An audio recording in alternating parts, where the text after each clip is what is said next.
I don't know if you guys have been following the case in Forest City, but there's new developments there. In terms of, well, okay, didn't know if you know this, but you had the situation where a guy was arrested for carrying a weapon in violation of Act 746. This was in Forest City, Arkansas. And I'm told that Jan Morgan is responsible for a lot of this, or entirely responsible for what I'm told, is that, they're dropping the charges entirely. Because Jan Morgan called up to the Forest City Police Department and essentially was saying, listen, we're going to do a national story on this. This is at least it's been posted on social media and things like that. And, wanting to get their response. And you also have a situation where apparently the Forest City Police, they have denied 2 Freedom of Information Act requests, or just refused to comply with those. So they could be sued over that. If you, anyway, social media this morning, at least inside the Arkansas sphere, is all a buzz about this Forest City case, dropping the charges on this man. Matter of fact, I have a text message here. Let me see here. Let's see. They made a mistake. They requested that the agency issue a formal statement on their social media acknowledging the mistake. Okay, that's the request. Yeah, let's see here. Do I have anything else? How much time do we have? We got about a minute left before we go live with enjoying the terrestrial affiliates. Yeah, here we go. Apparently, Lieutenant Eric Varner of the Forest City Police Department, according to him, via Jan Morgan, charges have been dropped against Jonathan Chadwick. Dismissal form has already been signed. This according to the Forest City Police Department. He said they are aware that Arkansas is now a constitutional carry state and that the officer should not have taken Chadwick's gun, that he was not required to have a permit to carry open or concealed, and that carrying a gun with a bullet in the chamber does not establish malicious intent. Lieutenant Varner, let's see, they say they're apparently sending a copy of the dismissal form. So this is huge news, which would, once again, by the way, make Patriots of Act 746 7-0 when it comes to this ridiculousness that keeps happening. All right, we got 10 seconds here. We're going to start our radio broadcast, so stay tuned.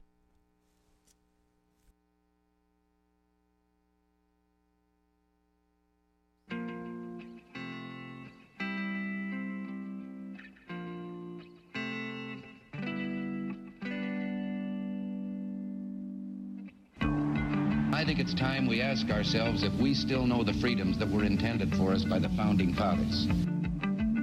They seem to be in full-scale retreat from spending cuts and are talking about raising people's taxes again. And I have only one thing to say to the tax increasers. Go ahead, make my day. If we lose freedom here, there's no place to escape to. This is the last stand on earth. Those who would trade our freedom for security have embarked on this downward course. Whether we believe in our capacity for self-government or whether we abandon the American Revolution and confess that a little intellectual elite in a far distant capital can plan our lives for us better than we can plan them ourselves. Conduit News Radio with Paul Harrell is on now. All right, ladies and gentlemen, welcome back to the program. Thank you so much for being with us today. The phone number 870-275-9799. Another round of broadcasting. We got you for 2 hours here, broadcasting across our digital platforms as well as terrestrial radio. Great stations that we're thankful for across Arkansas. You can check us out, facebook.com/Conduit News. And you can also go to our YouTube channel, Conduit News, and be sure to subscribe to it and click the little bell to receive notifications as well. We were just telling you, and kind of the lead up, for the online audience, we're telling you this development that has happened out of Forest City, and really thanks to Jan Morgan. She calls apparently the Forest City Police Department and starts asking questions like a good journalist would do about this wrongful arrest, Jonathan Chadwick in Forest City, and of course now they have apparently they're saying they're dismissing the charges against this guy, and they're admitting. The report is that they are admitting that Arkansas is a constitutional carry state and that this man should have never been charged. This is a big deal. That's a big deal. Big win for the Patriots of VAC 746. And also, congratulations with the Patriots of VAC 746. I understand they are launching, or they have launched, a new endeavor called the Arkansas Liberty Coalition, which is really a great it's a great thing, and I'm sure there's going to be more information about that, in the coming weeks. At the bottom of this hour, we'll be talking with Chris Ann Hall, constitutional attorney, a radio host.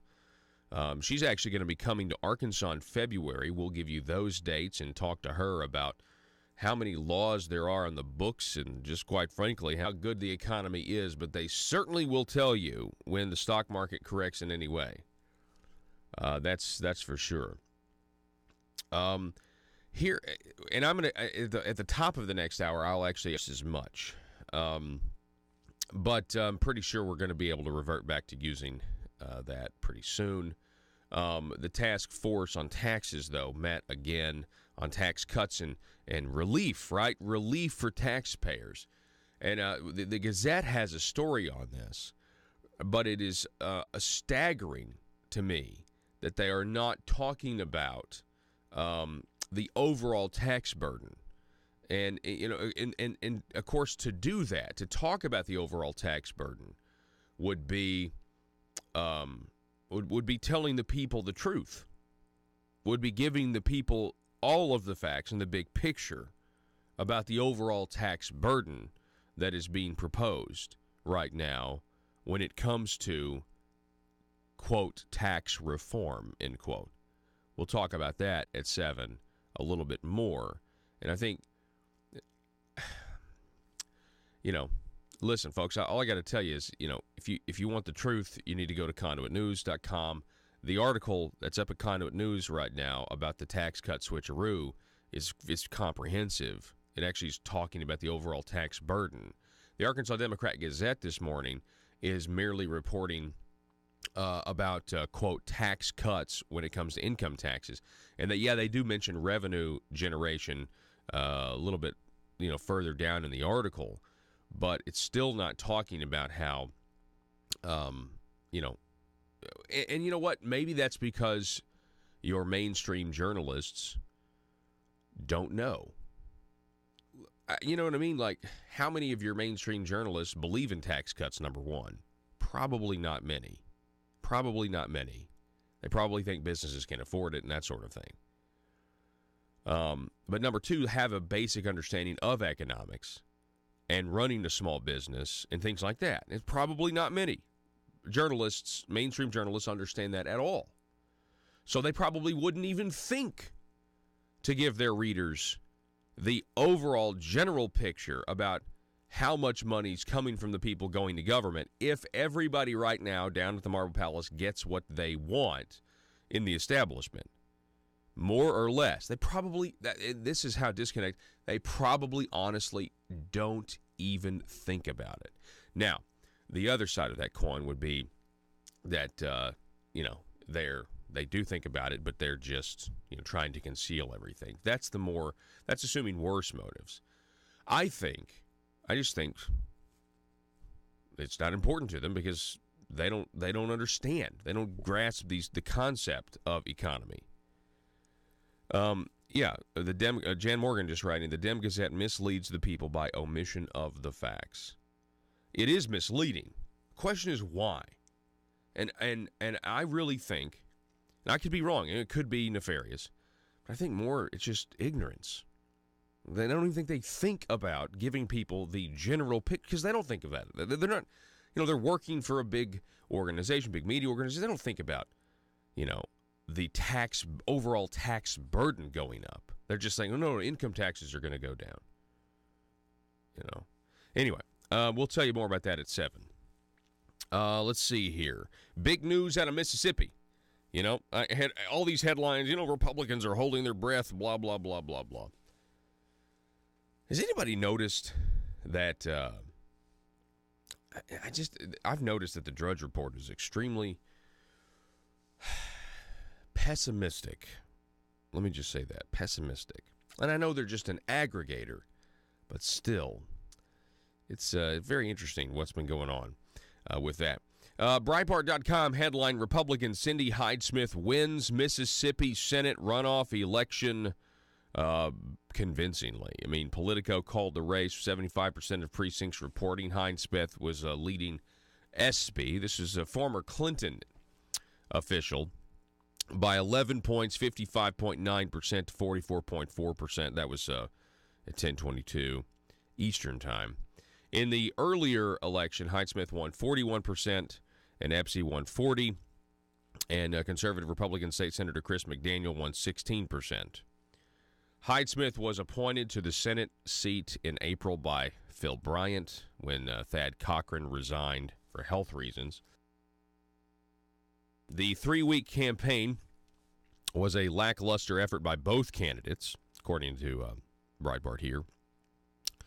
So listen to this. The final party breakdown of the United States Senate in the 116th session of Congress that will convene in Washington in January, 53 Republicans to 47 Democrats or independents who caucus with Democrats. The net gain of 2 seats from the current Congress, which has 51 Republicans and 49 Democrats, is significant, and it now gives Senate Majority Leader Mitch McConnell more room to maneuver and may give Republicans a 2-seat rather than 1-seat advantage in some key committees.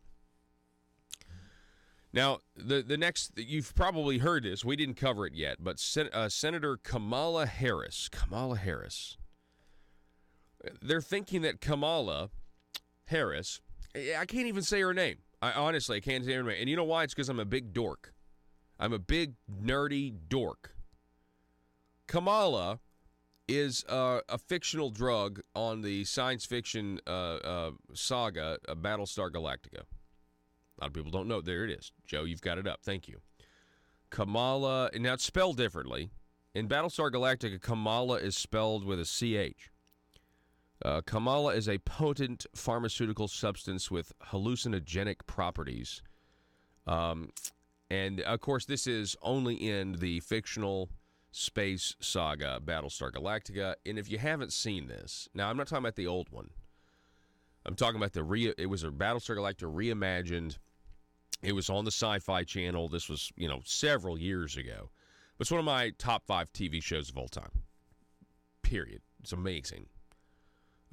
Especially when it's just, I'm not even going to get into it, but it's amazing. If you haven't ever seen it, you need to see it. It's amazing. It starts out, let me just say this. If you do go on this trek, that's going to make some Trekkies upset. If you do go on this trek, you got to understand, you're going to have to get past the first 3 hours. And the reason I say that is because the first episode is actually like a 3-part miniseries that sets up, the actual first, 50-minute episode. So you're going to have you got to bear with it. And I'm not saying it's bad. I'm just saying, you may not know what's going on, but then you'll understand. You'll understand once you get to that first normal episode. You're like, okay, I understand. Plus, you're already bought in with the characters. It's amazing. Anyway, Kamala is this drug that they use for cancer or whatever, kind of like a marijuana thing. Or anyway, so anytime I see Kamala Harris's name, I'm thinking to myself, was some sort of drug. I mean, again, it's because I'm a big dork. But anyway, because Hyde-Smith has won, it's possible that Kamala Harris is going to get kicked off the Senate Judiciary Committee. And I think they should do it because they can shrink the committee size if they want to. According to this, reducing the size of the 21-member Judiciary Committee in the Senate is reportedly among the actions being considered by Senate Republicans as they prepare for the next Congress. If that happens, Senator Kamala Harris, a high-profile Democrat who is considered a possible candidate for her party's 2020 presidential nomination, could be left off the panel. That's because the first-term senator is the Judiciary Committee's most junior member and would be among the first to go if the panel downsizes. Let's hope that happens. Guess what? The left is already ready for it because she's going to get kicked off. According to the left and radicals, she's going to get kicked off because she's black. That's right. She is a black, and that is why. Whoa, don't say it that way. No, I'm saying that's why they are saying it. You said she's a black. No, she's black, and that's why they're now going to start saying that. No, you did say that a second ago. She's black, and that is why, and that's what the left is starting to. They're already putting it out there. The racist Republican senators, they don't like a black woman on the Judiciary Committee. That's what they are saying. The phone number 870-275-9799 if you want to text or call 870-275-9799. Let's see here. Some Democrats are reportedly scrambling to find a way to keep Harris on the committee. You know, she's got presidential aspirations as well. You know. Also, in the news, the United Nations is urging unprecedented and urgent action to stop climate change. Al Gore apparently had a big meeting with a bunch of celebrities. You know the solution to climate change, don't you? You know what the solution always is, don't you? Socialism. No, I mean just straight up socialism and, eliminating voluntary cooperation and just forcing people to live the way you think they should live. It's very feudal, noble to serf mentality. And that's the way they think, that's the way they want to solve climate change, is to essentially enslave everyone with their crazy ideas. That's always the solution to climate change from the left, isn't it? Well, socialism. That'll solve climate change. Not even close. Not even close. Let's see here. What else do we have in the news? I'll tell you what. We're going to take a break. I want to remind you, before we go to break, go to conduitnews.com. Click on store. You want to click on that store button. And you want to go get yourself a Marble Palace mug. You know, the session's coming up starting January 14th. The session starts and kicks off January the 14th. And you're going to need to go ahead and get your Marble Palace mug. It's got a picture of the Capitol on it. And just check it out. Go to conduitnews.com, click on store, and get that mug, get the T-shirts, whatever you want, and buy somebody a Christmas present. How about it? All right, we're going to take a break. Don't go anywhere. Back in a minute.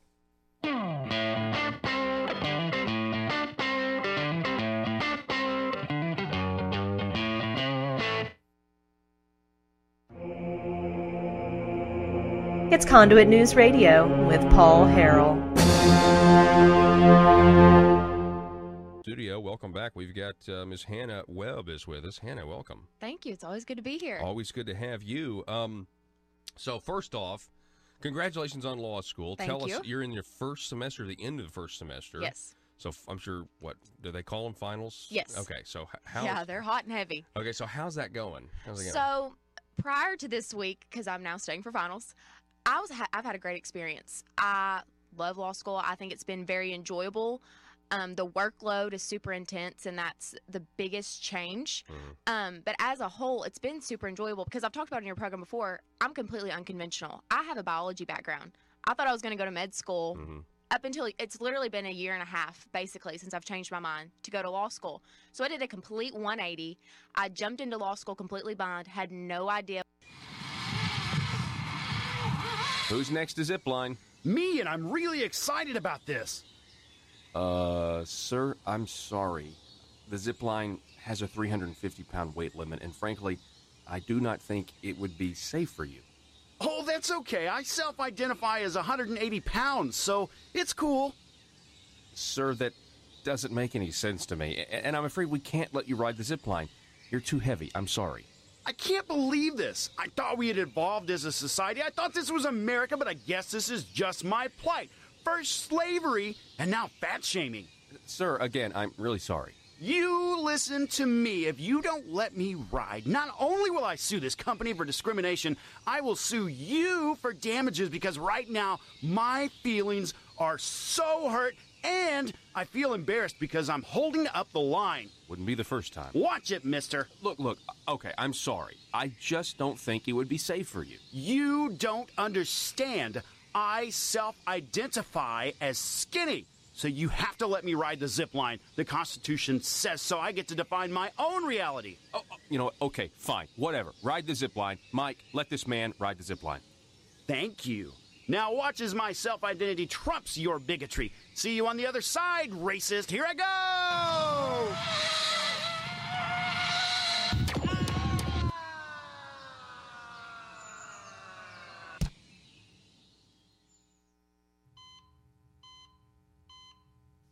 Doctor, thank goodness. What's the prognosis? Sir, we've done everything we can, and you only have seconds to live. No, you cannot say that. I do not self-identify as a dead person.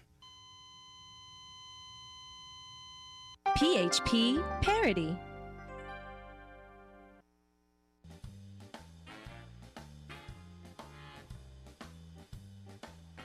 Exposing the truth and everything the Marble Palace establishment keep trying to cover up. It's Conduit News Radio with Paul Harrell. Everybody is, this in my pocket. You ever put on a winter jacket and then you start finding stuff in, what is this, leaves? I have leaves in my pocket. I guess I must have done, I've got a stick in my pocket. I guess I must have done yard work the last time I wore this coat or something. It's weird. Okay. All right, so I want to give you guys an update. Essentially, what happened, the Forest City, Arkansas Police Department wrongfully arrested, took away somebody's gun because they didn't like the idea of constitutional carry, or they didn't know the idea, or they just wanted to be, you know, the stereotypical law enforcement officer that we all, that makes all other officers look bad. You know, when I say stereotypical, you know what I'm saying? I'm not saying that all most law enforcement officers are good. They want to enforce the law, and they want to do it justly right. They don't want to be corrupt about it. You know what I'm saying? Then you get, some people that really, really like the power, And that happens with politicians, that happens with CEOs of businesses, happens with law enforcement officers, because we're all human, and this is always a possibility.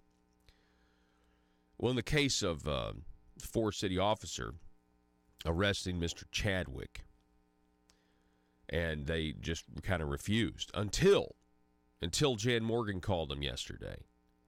And she called them and started, telling them that this was wrong and that this is going to be a national news story.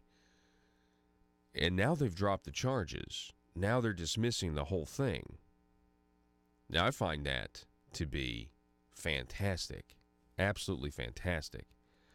I actually there's a post over here on Facebook from Jan Morgan, and she writes this: for the record, I called Gary Epperson today and asked to be unleashed before I made those 2 scathing calls to the Forest City attorney and Forest City Police Department, threatening to go national with this story, demanding a response for their refusal to comply with the Freedom of Information requests in the case, and wanting them to explain to me how they could charge a man with a crime that did not exist in the Arkansas statutes. And where in the statutes does it say carrying a gun with a bullet in the chamber establishes malicious intent? I asked Gary in advance of my phone calls because I did not want to do anything to jeopardize the process Arkansas Liberty Coalition Patriots Act 746 had underway, methodically laying the groundwork and evidence for a solid case. He unhooked the leash, turned the pit bull in lipstick loose, to do what I know how to do best, and here we are. Teamwork. That's how you get things done. This isn't over yet. Chadwick getting his gun back and charges dropped is just the beginning. Here's a statement from the Patriots of Act 746 / Arkansas Liberty Coalition.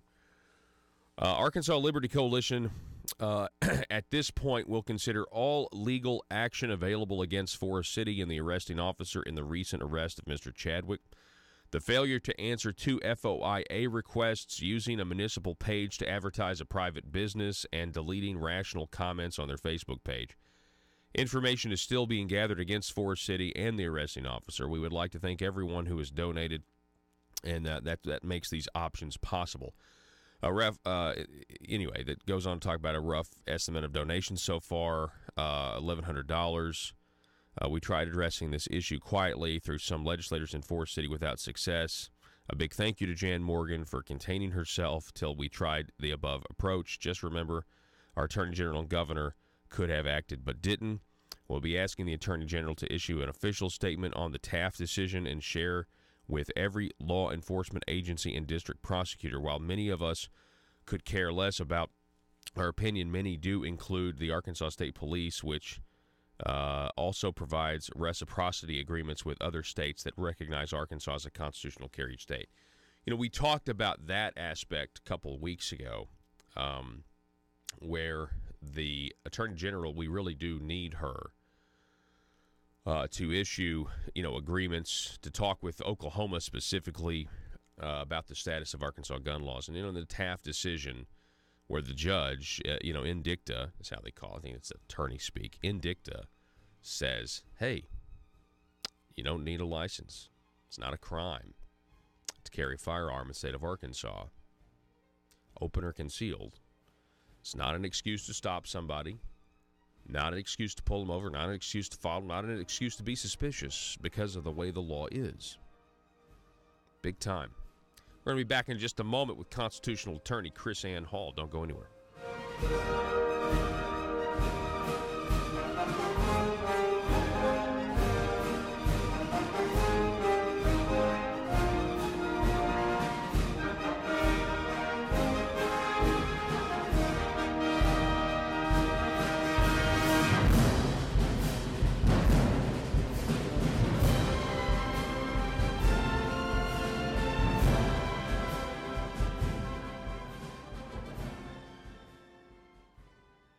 What I was walking into, and I have loved it, thoroughly enjoyed it.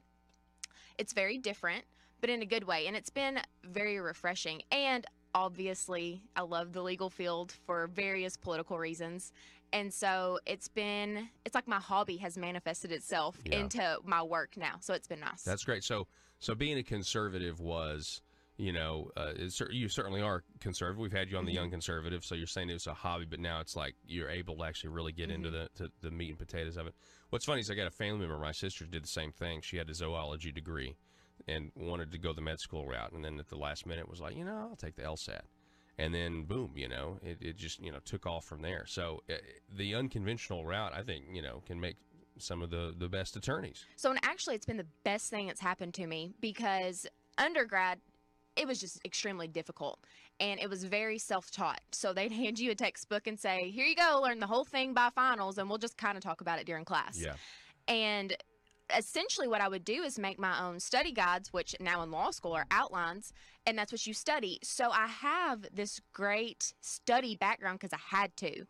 And the way of thinking that a biology person or a medical person, or math and science really, is the same type of process that you have to apply in the legal field. Like, you learn the facts in biology, so you learn the rules in law, and then you apply them to your situations, like you apply them to your patient, and now you apply it to your case. So it's been a huge benefit for me, because all the English people, the philosophy people, the political science people, they were taught to create your own thoughts, create your own ideas about what's going on. You don't get to do that in the legal field anymore. You have to take what the law is and fit it to your scenario. And then on top of that, I haven't taken an English class since my senior year of high school, maybe. So I write like a fifth grader. And I'm not ashamed of that. My first memo I got back, the teacher put a question mark on it and said, "Are you missing words here?" And I was like, no, that was a complete thought. I guess it was just an incomplete sentence. Which I've developed since then. But it's been wonderful, because you're supposed to write like an eighth grader. An eighth grader is supposed to be able to take your paper and read what you wrote, because you're not always talking to your legal peer. Yeah, yes. Yeah. You're talking to The your public, client, yeah. or the public or Yeah. whatever. And so it's been wonderful. I've been able to be molded into how they want me to write. And my thinking is just the way my brain is programmed to work is how they want you to start thinking. Now, I was talking to you during the break. We're talking with Hannah Webb. As far as this idea of indoctrination, I know you're only in your first semester, but you don't feel that way at all, right? You feel very free, right? I really don't. So I've talked about on your show before, my undergrad was terrible, especially as a biology major. Yeah, I in was college, shocked how indoctrinated it was.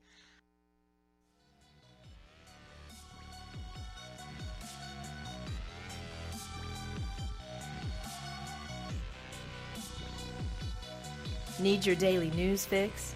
Don't forget to tune in to Conduit News Radio with Paul Harrell.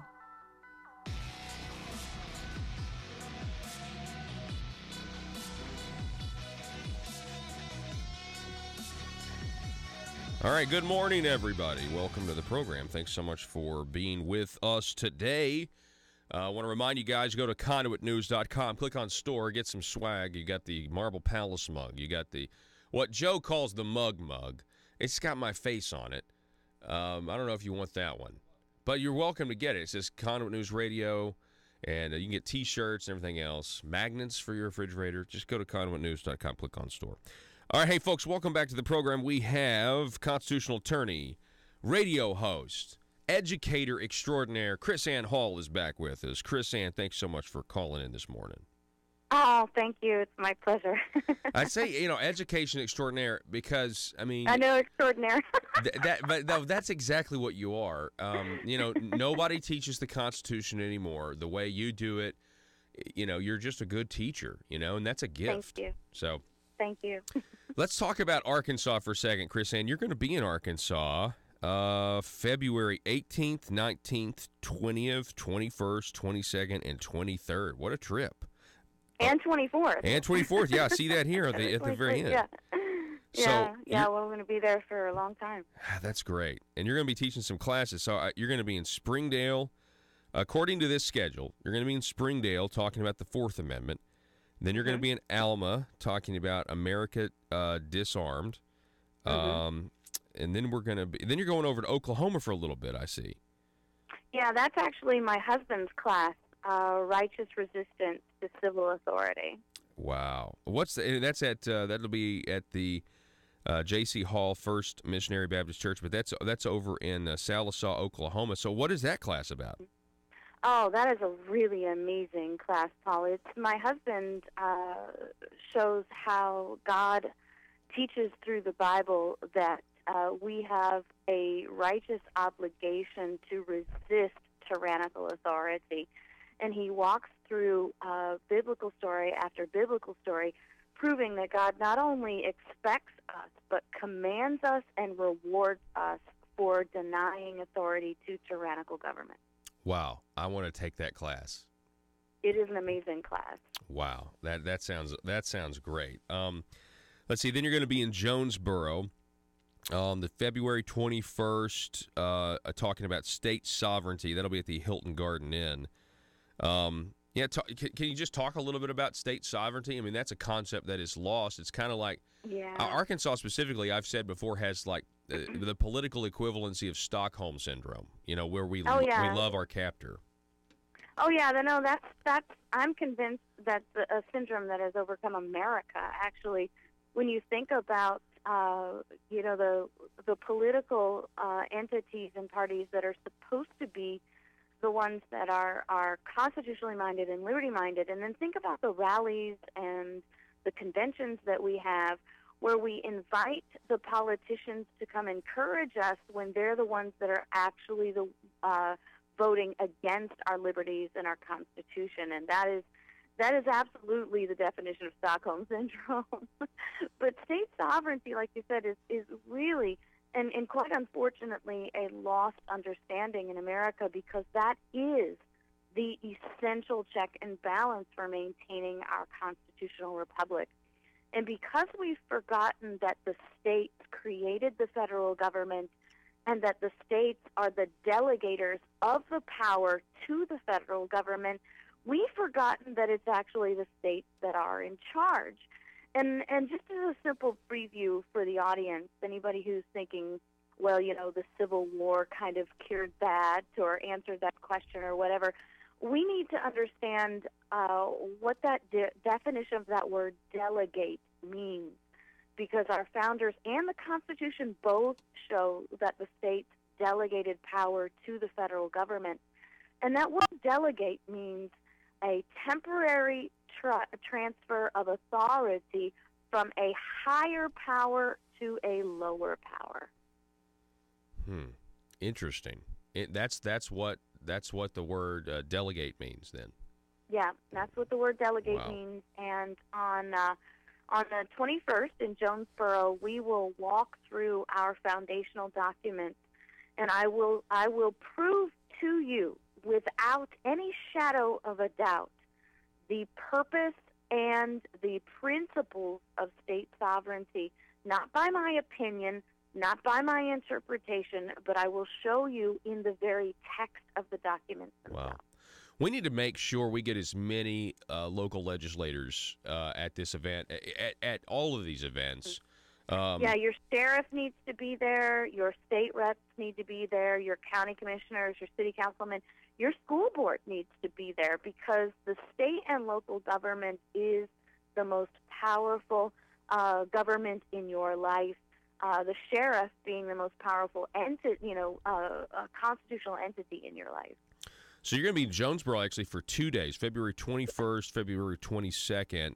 The February 22nd, the next evening, you'll be teaching on America Disarmed. Now I know that certainly has got to be of interest, for all the Patriots of Act 746 that we have out there. Talk a little bit about that, America Disarmed.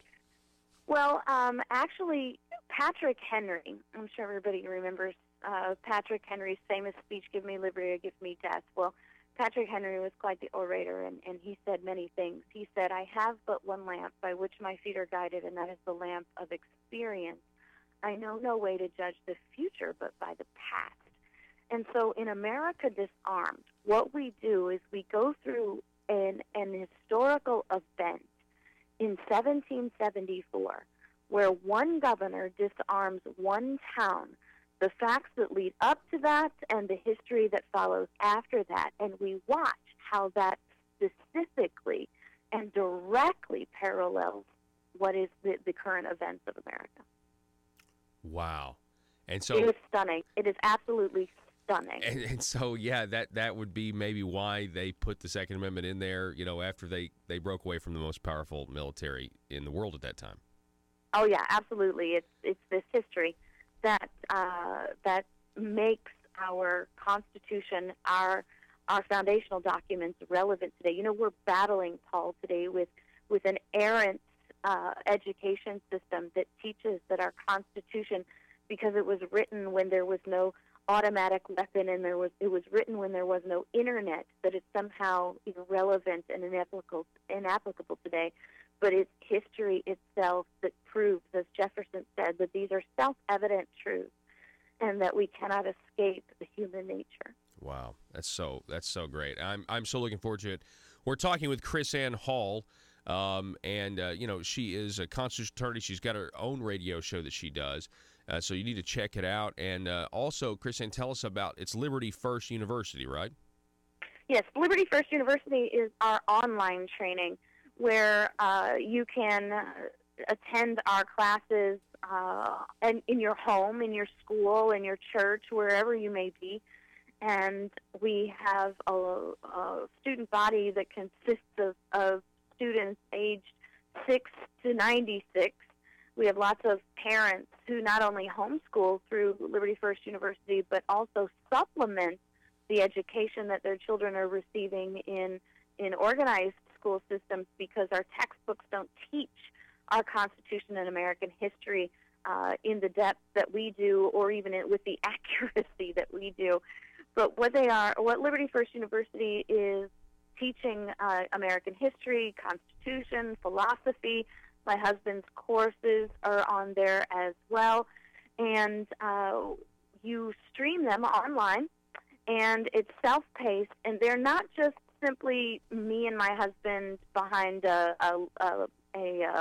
webcam, just teaching. These are professionally recorded and professionally mastered videos, and it's a great way to learn the history that we haven't been taught in 150 years. Gosh, wow. I mean, if we want to really be educated constituents, and if we honestly want to make America a better place again, I say make America liberty again, we're going to have to do more than just simply watch news and get angry and postulate on the problems. We're going to have to really get out and educate. I agree. After you're in Jonesboro for 2 days, this will be February 22nd. Then February 23rd, you're in Hot Springs at the Courtyard by Marriott, and you're there for 2 days. Yeah. And you'll be talking about the Second Amendment. Anyway, I think this is going to be great, and I think these are going to be very well attended events, especially if we can get the word out now to where people clear their calendars. So I'm really excited, and Arkansas is privileged to have you, come into town and stay for as long as you're staying, KrisAnne. I really appreciate you coming. Oh no, really, this is our pleasure and our privilege. This is our passion, and we're just excited that the people of Arkansas want us to come. And I'll tell you, the people of Arkansas are really excited about this trip already on social media. I mean, I have 68,000 on Facebook and over 20,000 on Twitter and on YouTube and Instagram and all those things. And I'm already getting people from Arkansas contacting me, telling me how excited they are about us coming in February. So I would tell people you need to set it on your calendar now so you know that you have a seat, because this is going to be an amazing week. I'm really, really excited about it. Now, I wanted to talk a little bit about, because I was talking with our mutual friend, and we're talking about how many different laws there are on the books. So, KrisAnne Hall, how many laws are enough in your opinion? Well, the whole concept of our constitutional republic and the way it's supposed to work relies heavily on people to self-govern. And that's what liberty is all about. Liberty is not just simply freedom. They are not synonymous. Liberty is freedom plus a self-governance, a morality of the people. Freedom says you're free to do whatever you want, free to lie, steal, and murder. But liberty says, I understand that I am free to do all of those things, but there are some things that I will not do because I know that they are wrong. And part of this loss of understanding of liberty in America, we lose that aspect of self-governance, and then we turn to the law to control people. And laws don't stop crimes. I mean, I was a prosecutor in Florida for over a decade, and anybody who works in the prison system or in law enforcement or anybody who looks around can tell you laws don't stop crime. And that proof of that is the fact that we still have crime in America, because you're right, we have way too many laws. We don't need laws for bathrooms, and we don't need laws for many, many things. What we need are a people that understand that we have an obligation to not do harm to other people. And as Christians, we have to understand that we have an obligation to love our neighbor as ourselves, which means that we don't do things to harm our neighbor. And even as non-believers, understand the golden rule, do unto others as you would have them do unto you. And we don't, and the more government, this is the relationship that we've lost, is the fact that more government is less liberty for the people. Isn't it? I agree with that. And it's also a cycle. I mean, you have right now, historically, the people on the left, I would say, they push any concept of a higher power out of public life. I mean, they think increasing numbers of people on the left think that religious liberty just means freedom to worship. Barack Obama would just talk about the freedom to worship, not the freedom of religion. So worship would just be what you do maybe on one day a week, inside four walls, not what you do out on the sidewalk. And so we you can chart. We took prayer to schools or whatever, but the moral compass, any notion of hey, we have a moral compass. There's right and wrong. That's being pushed out more and more and more, and the population consequently becomes more immoral. And then the cycle is, then you have to have government to step in to pass laws to govern an immoral population, and then the immoral population doesn't follow those laws, right? Because immoral people are always going to break the law, so then there's even more. And and I see this, with technology, Chris Ann. We are fast. We have the technology to enslave ourselves, unlike any other time in history. I mean, look at what China's doing with their social credit score now. Really, really terrifying stuff. So, do you see it being like this cycle where you have this authority? Francis Schaeffer wrote about it in his book, How Should We Then Live? As Christians, how should we then live knowing that the Christian consensus is gone? And he said the Christian consensus was gone, back in 1974 when Roe versus Wade came down. What's your reaction to that? Samuel Adams gave this warning. He said, "No people will tamely surrender their liberty when knowledge is diffused and virtue is preserved." He said, but on the contrary, when the people become universally ignorant and debauched in their manners, they will sink underneath their own weight without the aid of foreign invaders. And that's what's happened in America. The cycle is an educational cycle. What we've done is we've turned over our education to the very entity that is in opposition to our liberty. And when you allow government to dictate what you learn and how you think, then what happens is you are trained to actually engage in the worst form of slavery ever, and that is self-censorship. And our founders talked about that. James Madison wrote about it in his essay of Property. We have a class at Liberty First University that talks about James Madison's essay on property. We even have a class on Liberty First University that talks about religious liberty and about how even those who do not believe in God need to preserve religious liberty as a liberty of freedom of speech and thought, because it's the principles of religious liberty that not only protect the believer, but it also protects your right to not believe. And that's where we have slipped off. The thing that's frightening for me, Paul, is that we have this issue where we have the Christians and the believers that are the ones that are actually pressing for more law. We're the ones that ought to believe that it's only the job and only the power of the Holy Spirit to change people's lives, not laws. And these are the essential principles that we've lost. And because we've become universally ignorant about liberty, we've lost courage and virtue in America to take a stand. We have become our own worst enemy. That is some wisdom right there, folks. Chris and Hall, we're out of time. It's always so great to have you on. I can't wait for you to come to Arkansas in February, and we'll have you on again soon to talk about it. So thank you so much. Great. Thank you. Thank you, sir. All righty. Bye-bye. Chris Ann Hall, everybody. You can tell why her coming to Arkansas right there. What she said right there about how it's people in the Christian community that are even wanting more and more and more and more laws, and what a problem that is. Really a lot of wisdom right there, folks. This interview will be up on YouTube. We'll put it up at Conduit News sometime today. So you want to share this with your friends. Let everybody know she's coming to Arkansas. We're going to take a break. Back in a minute.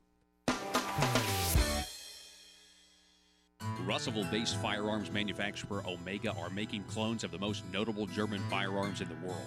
These delayed rotor-lock firearms have been and are currently used by law enforcement and military worldwide. At Omega, they manufacture their guns right here in Arkansas and produce the best reproduction in the marketplace that comes with a complete 5-year warranty. At Omega, they take firearm manufacturing seriously and offer discounts to active and retired law enforcement. Whether you're using Omega firearms to defend the public, defend your family, or for target practice, Omega has your back. For pricing, go to omega-guns.com. That's omega-guns.com. If you're like me, you believe that small business is the heart of Arkansas's economic engine, and it should be viewed that way by the politicians in Little Rock. Conduit for Commerce also believes, like you and I believe, policies that achieve less regulation and lower taxation help small business in Arkansas thrive. Other policies like small, constitutionally consistent government and reducing citizen dependency on government keeps it from growing and expanding its influence on our daily lives. Conduit for Commerce works every day to educate the general public and legislators on these important priorities in the name of Arkansas small business. By the way, contributions to Conduit for Commerce are tax deductible. Log on now to conduitforcommerce.org and click on Contact Us on the right side of the page. That's conduitforcommerce.org. Go there now and learn the facts on protecting small business in Arkansas.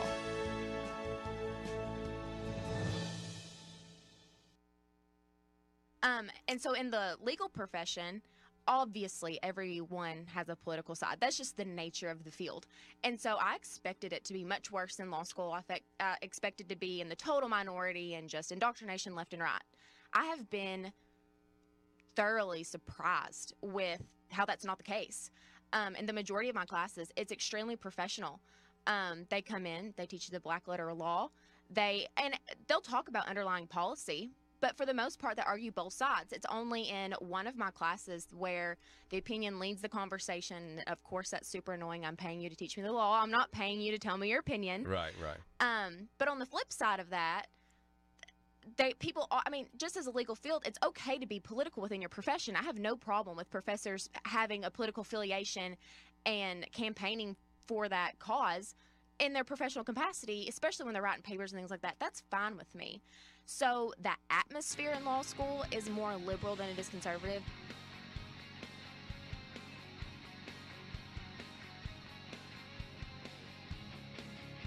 The intersection of conservative ideas and reality.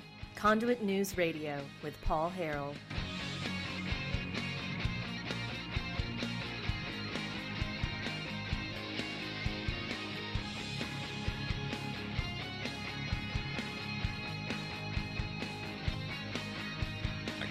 There's my microphone. All right, telephone number 870-275-9799. Man, that was a good interview. And I want to remind you guys, go check out the Patriots of X746. They're instrumental in getting Chris Ann Hall here in Arkansas. They're instrumental in getting her on this program. So the Patriots of X746, you want to search for them over at Facebook. Their brand new organization that they formed called the Arkansas Liberty Coalition has just kicked off.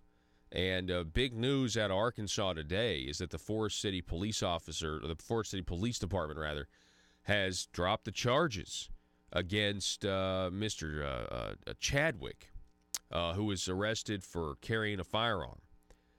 Again, now Patriots of X746 is now, 7-0 now? Is it 7-0 all time? I would say they're 8-0 considering the Fourth Amendment case and the Taft decision.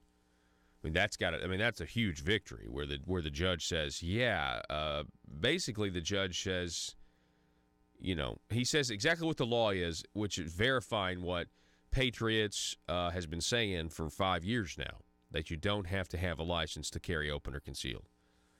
So the big news. Oh, and by the way, I want to remind everybody on this, and by the way, the reason they dropped those charges, I think, is because of Jan Morgan called them and said she was going to take the story national if they didn't start complying with Freedom of Information Acts, that they were law enforcement purposely not complying with the law. Now that's got to hurt your confidence in our government. It's not good government. We want consistency, equal protection under the law. the people, with the people who protect and serve don't provide equal protection under the law, that, that starts to really, really undermine the citizens. We have to be vigilant, okay? The Taft decision has gone so underreported.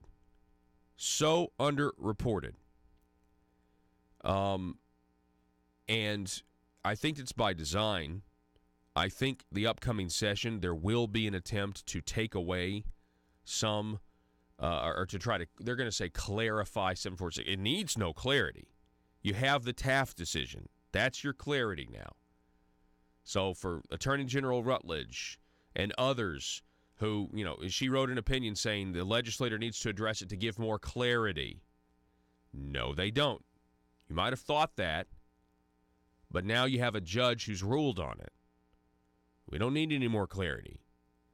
The fact of the matter is, there has been a massive transfer of liberty from the government back to the people in terms of your Second Amendment rights.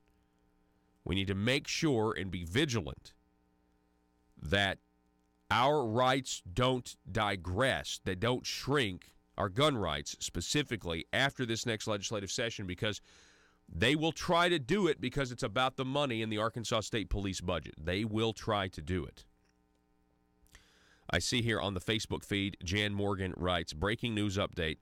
Lieutenant Eric Varner of Forest City just told me that the formal letter of dismissal of charges will be released when the courthouse opens this morning at 8 a.m., and he's sending Jan Morgan a copy. So look for that to be posted very, very soon. Folks, that's all the time we have for this hour. We got one more hour coming your way next. You want to stay tuned for it. We're going to be talking about taxes. The task force met yesterday, and the Gazette reported on it. We're going to compare. How they reported when we come back. And also at the bottom of the next hour, Dr. Michael Bustler. Michael Bustler will be on the program. He's going to be talking about the economy, and he's always great to have on. I'm sure we'll talk about a lot of things. Anyway, don't go anywhere. Back in just a moment.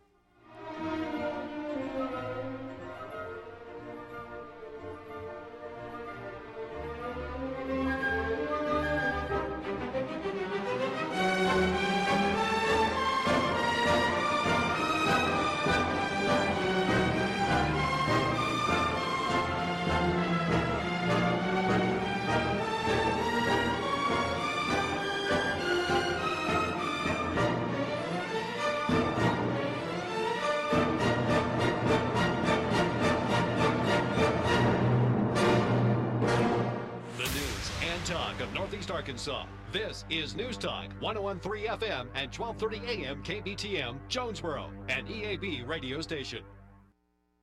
Obviously, but especially with millennials, people talk all the time how there's no conservatives anymore. They're all liberal. Mm-hmm. All my friends are conservative. And of course, like attracts like. Of course, that's people you're drawn to. That's good. But even well before I knew how these people voted, those are the people I became friends with. They're all conservative. And we are in the minority, but it's not as much of a minority as what the media will lead you to believe that it is. And I have loved how I am in the minority because it's challenged me to be a better thinker. So I've spent, it's been about a year since I've been this involved in politics. It's actually been a year anniversary since I've been on your show. I don't know if you know that. I did not. Are you serious? It's maybe 2 weeks past a year since I've been on your show for the first time. It was still the Paul Harrell program back then. Wow. Yeah. That's crazy. That's crazy. Okay. Well, so it's been. Happy anniversary. Thank you, Hannah. So it's been. That was really the kickoff of when I dug into the meat of things. And that was right when I decided to go to law school. And since then, I've just been surrounded by people who think like me. And that's wonderful and refreshing, and you learn a lot. And it's a great place to start when you're just getting started out, because you almost have mentors that develop out of it. But now I'm at the place in life where I need to be challenged, and somebody needs to push me on my ideas so that I strengthen in them. Or it's never, ever a bad thing to understand how the other side thinks and why they think it. That's exactly right. So that's been a wonderful thing about law school. My favorite professor that I have, he is a wonderful teacher. He may be the best teacher I've ever had in my life. He is as liberal as I am conservative. we have the best conversations. And I respect him so much because every conversation we have, he tells me what he thinks and then all the factual reasons why. Yeah. I respect that all day long. And it challenges me to dig into the meat of what I believe and why I believe it. Yeah. Yeah, it sounds like some civil debates are going on, and that's really good. Now, that's different than saying, what happens at Berkeley when a conservative speaker shows up and they burn the campus down. So that's refreshing. What were your thoughts? What are your thoughts about that? But what are your thoughts about the midterms and everything? How everything shook out? What's your political thought as a millennial? Let's get the. So interesting about a millennial. Me and Joe were just talking about this. I'm almost a Generation Z. Which is what? Which is what? Know. What is that? I don't know. So both the Generation Z, the cap is the mid 1990s. Okay. And the start of millennials is the mid 1990s. I was born in 1995. Wow. Put me in whatever category it's you want. It's like the year Jurassic Park came out and TLC had the music video "Don't Go Chasing Waterfalls." I'm serious. Yeah, that's how old I am. But that is wild that would be. Anyway, go ahead. So Sorry. I fit into one of those categories. I'm old. And Joe, this you can if you go fact check this and I'm wrong, blame Joe. He said that Generation Z has been the most conservative little niche of all the generations that have come up. Really? So that may explain a lot about myself. Who knows? Yeah. The midterms didn't shock me. I did think federally, I knew we'd take the Senate and flip seats. I knew we'd do that. I really thought we'd hold the House, so I'm very disappointed that we didn't. I did too. Larry Schweikert thought that as well. Matter of fact, right after Larry Schweikert was on this program, Rush Limbaugh gave him a shout out. That was fascinating. That's awesome. Yeah, because Limbaugh was looking at his same analytics and data as well. Of course, now there's an article saying that they're accusing Fox News of making Orange County in California go completely blue. Because they called the election, with several hours to go with the polls still open out in Orange County. Very interesting. And it was so weird when Fox News called it for the Dems when they hadn't flipped the seats they needed on the East Coast. Right. But anyway, that's neither here nor there. So yeah, I was disappointed that they didn't take the House or keep the House. Right. And I didn't have. Of course, I was listening to political analysis, but after a while, that just gets on my nerves, quite frankly. So nothing more than a hunch, just because. What happened back in the general election with Trump. Trump said, I'm going to take it. I believed him. And so this time he said, red wave. By golly, I believed you because you were right last time. Yeah. But none of that's a shock. And I don't think it's going to be anything huge detrimental to us. It's going to make things much more complicated. Yeah. But the fact that we do have the Senate and Trump, I don't think it's going to be as bad as what it could be. So I'm okay with that. Ruth Bader Ginsburg. We've got, the potential, she's going to be the next one, you would think. I mean, she's not going to retire. We don't want anything bad to happen to her. I mean, obviously, but I think a lot of people look at that and they say, hey, listen, this is probably going to be another appointment for...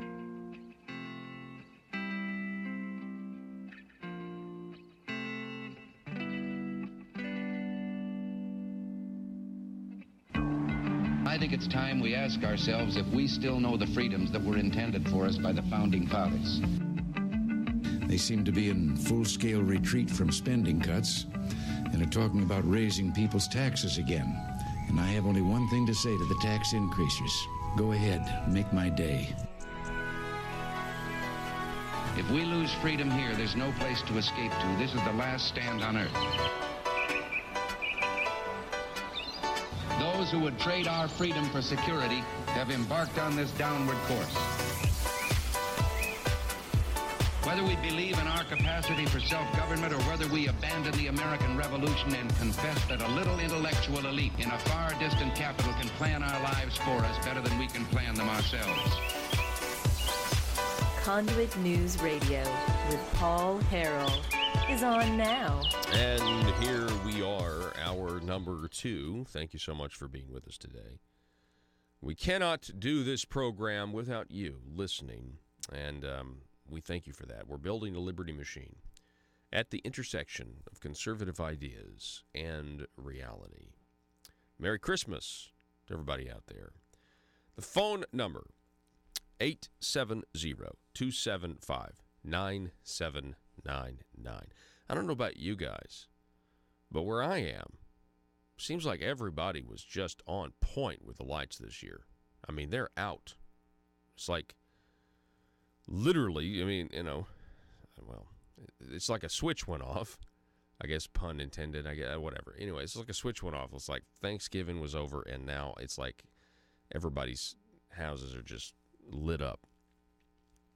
Oh, by the way, on that, to the people of Conway, I was recently in your city, and I was there to talk to the Faulkner County Tea Party, and I finally got to see the infamous Conway Christmas tree that has had, it was like a really, really expensive tree. It was a waste of taxpayer money. So people said, so people thought. I'm just telling you what people thought. And it was a, and it didn't work. They never could get it to work. And then the company they bought it from was called Get Lit. And it was a Northwest Arkansas company that went out of business. Imagine that, a company called Get Lit going out of business. And now I don't think it was a marijuana tree. But anyway, it's pretty fantastic. By the way, speaking of that, let's see here. We have this Faulkner County Tea Party meets Thursday at noon at Larry's Pizza in Conway. And we have the Conduit for Commerce. Conduit co-founders Joe Mader and Brenda Vassar-Taylor will share their perspective on Arkansas, the Arkansas legislature, and issues of interest to small business owners in the upcoming Arkansas General Assembly. So be sure to go to the Faulkner County Tea Party tomorrow at noon, Larry's Pizza. It's always a great place, a great environment, great atmosphere there. Let's see, what else do we have here? Let's get to it. All right, so yesterday, and this was on the front page of the Democrat Gazette, yesterday we had the task force met. And whatever happened at the task force yesterday, we know at least one thing. It generated this headline in the Arkansas Democrat Gazette: Effect of Tax Cut Plan on Future Fleshed Out. So, of course, we're meeting. General Assembly is going to debate this formally in 2019, January 2019. Starting in 2020, according to what was said yesterday, if they go forward with this, starting in 2020, the top tax rate would move from 6.9% to 6.5%. That's the little subheadline here. Now, this is Michael Wickline writing this. And I get it. He is just reporting on what was discussed yesterday. Now, tomorrow on the program, we're going to have Mr. Josh Waters on, who was in the room, and he's going to give us a rundown. I understand he has extensive notes about what happened, what took place, what was discussed. So you're definitely going to want to hear tomorrow's program about 7:50. He's going to be on tomorrow about 7:50. We got a jam-packed show for you. We've got Victor Davis Hanson. I don't know if you tomorrow on the show we've got Victor Davis Hanson. I sat down with him yesterday and recorded an interview. He's a historian. He's an author. He was recently he's on Tucker Carlson a lot. He was recently on Mark Levin's show for the full show, his long-form interview. I posted about it on my personal Facebook page because it was that powerful. Victor Davis Hanson, we talked about the midterms. We talked about free speech. Anyway, it's a pretty good interview. So we're gonna play that for you tomorrow as well. We're going to check in with Megan Barth, Josh Waters. And it's going to be a jam-packed show. Am I leaving anybody out? Let me see here. Josh Waters, Megan Barth, Victor Davis Hanson. Yeah, anyway. So you're definitely going to want to tune into that tomorrow. But anyway, so back to this tax cut situation. They want to bring it down. Now, the back during the primary, you have to remember this. Back during the primary, when Asa Hutchinson was thinking that he might lose to Jan Morgan, that this was the thought on their minds. Don't mistake it. It was. The governor came out and said he was going to restructure state government and shrink, and quote, shrink state agencies. He also said he was going to cut income taxes from 6.9 to 5.9%. He said all this in the midst of a primary. And then, of course, the primary was over. He won the primary, and then he came out for red flag laws, or said he was open to red flag laws, which was such a swing to the far left. Never seen anything. Never seen a pivot that fast before. That was real. But Asa Hutchinson has presented his budget. Now, in that budget, he already has packed in to that budget the internet sales tax. Now, say what you want to about it. That's something that was rejected the last time. Now, I know things may be different this time, but it was rejected last time, okay? And that's already caked in. Now, I'm just wondering, and I think there's some people who are concerned about this if you read the article. That's a big assumption. Now, maybe it's going to happen. Maybe they are going to, tax the internet by that, tax out-of-state sellers. But they're not really taxing out-of-state sellers. They're taxing us. As you can see, tax on us, right? That's what they're taxing. They're taxing us. Because we're the ones that ultimately pay it. It'll be more money out of our pocket, out of our Kansans pockets, not out of some business in California. It will be money out of our pocket. And so, to me, it's a pretty big assumption, but that's already packed in. It's already caked in to the governor's budget here. That also encompasses this tax increase, right? Michael Wickline writes, tax cut, Tax cut. Is it really a tax cut, though? I mean, it's a tax cut in the income tax if they succeed. Yeah. If you drop the rate to 6.9 to 6.5, yeah, that's a cut in the. But what about these other taxes? What about the gas tax? What about the half cent sales tax that's set to expire that they want to keep? There's a lot of politically divisive stuff, if you really think about it, that they're going to have to get done here. And what you don't see written in this article is a phrase that needs to be written about. It's called the overall tax burden. Under these plans, if you look at them in their totality and you look past the positive headlines, everybody loves the word tax cut. Everyone loves the phrase tax cut. Politicians like to get elected based on tax cuts.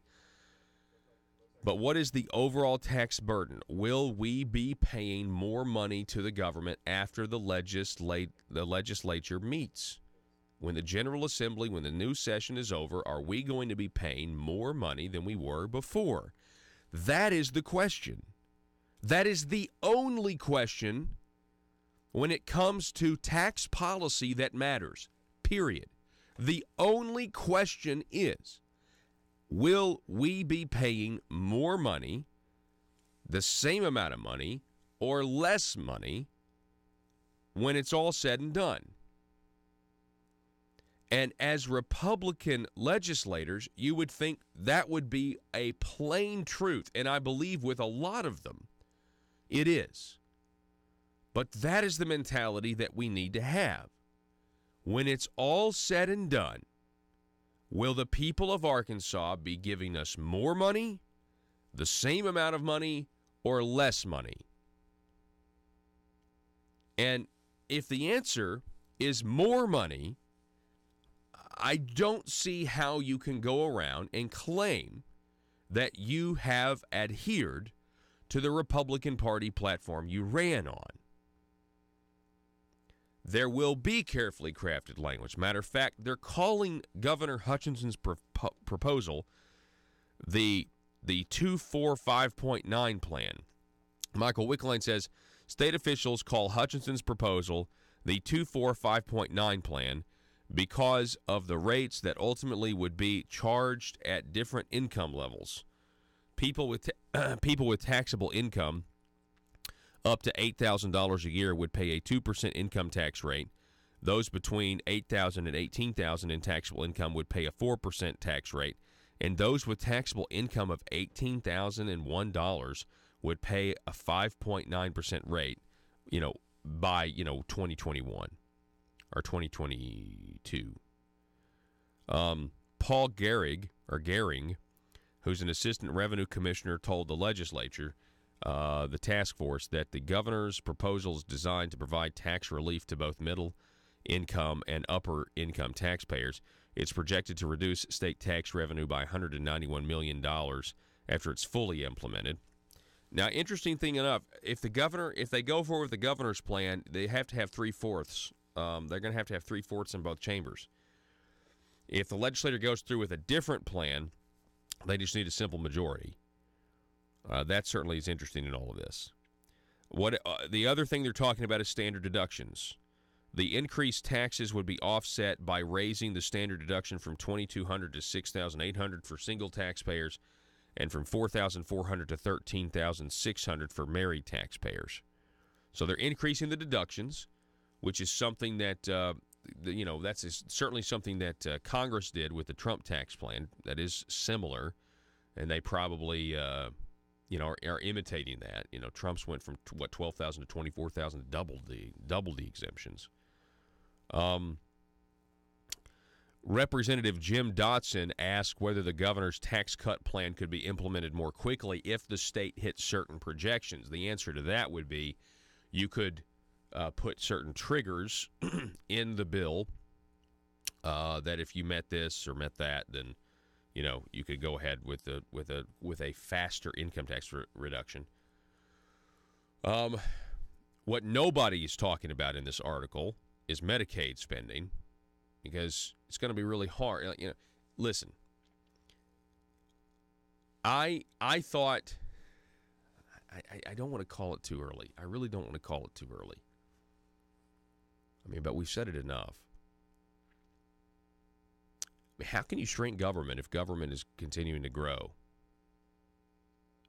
Meaning, if the government's obligations are continuing to grow for a welfare program for able-to-work adults, how in the world can you cut taxes? And I mean by the actual definition, meaning not cut the income tax, but the actual definition of a tax cut, meaning the people are now paying less money to the government. How in the world can you do that if Medicaid expansion continues to grow?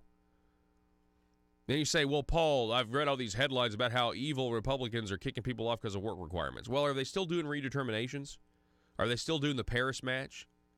See, it's pretty much, I would bet you it's pretty close to a wash. If they're not doing redeterminations, and they may be doing them now, if they didn't do the Paris match, which they may be doing now, you may basically have the exact same amount of people being cycled off the program as before, and DHS just can't do all three things at once. They can't do the work requirements, they can't do the Paris match, and the redeterminations because it's the same amount of people at the department that was before. You've increased the amount of work that these people have to do, and they already couldn't do what they were charged with doing with the redeterminations in the first place.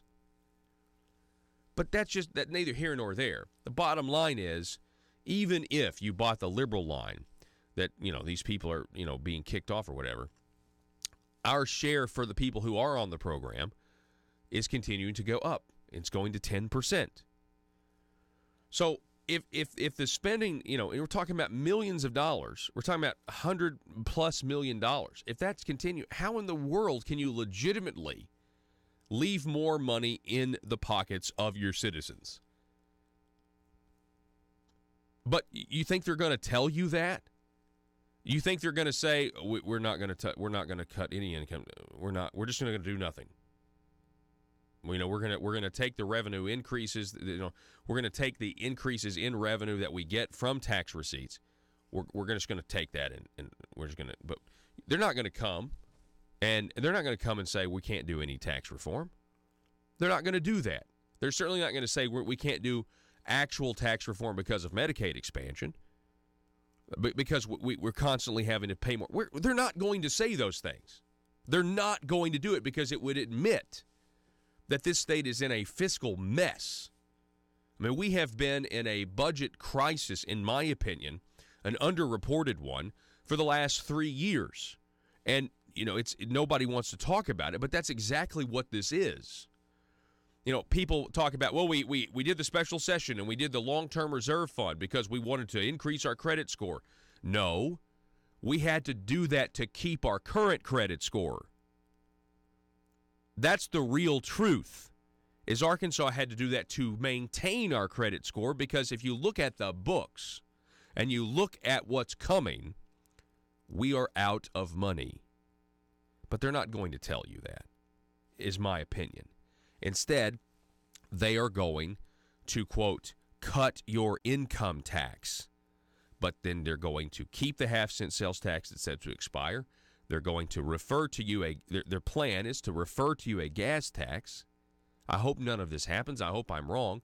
Refer to you a gas tax to increase your gas prices.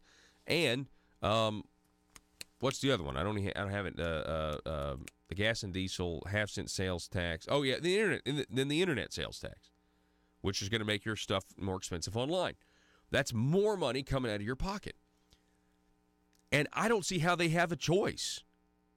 They honestly do not have a choice unless they get serious about taking the vast amounts of money that we already send them and figure out a way to do without. But I don't know. We'll see. We will see.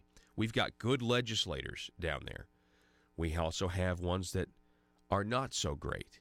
Let's hope that conservative principles here will prevail. And let's support those who want to get the job done the way the voters sent them there to do. And let's report on, the possibilities. But we have to be educated. You got to tell the folks out there what is really going on.